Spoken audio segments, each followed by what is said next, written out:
हर हर महादेव. 13 ऑगस्टपासून श्रावण सुरू होतंय, पण त्याआधी तुम्ही ही तयारी केली का? तुम्ही घरामध्ये या गोष्टी आणून ठेवल्या आहेत का? तर हा शॉर्ट शेवटपर्यंत नक्की पहा.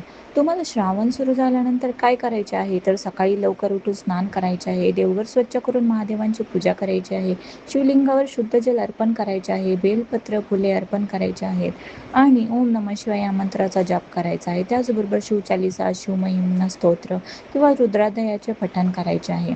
आणि सर्वात महत्त्वाची गोष्ट म्हणजे श्रावणी सोमवारला शिवमूठ अर्पण करायचे आहे. ते शिवमूठमध्ये तुम्हाला काय काय आणून ठेवायचे आहे? तर मूग, काळे तीळ, तांदूळ, गहू इत्यादी गोष्टी तुम्ही घरात आणून आधीच ठेवा. शक्य असल्यास उपवास किंवा किंवा सात्विक आहार नक्की घ्या. शक्य असल्यास कांदा, लसूण खाऊ नका.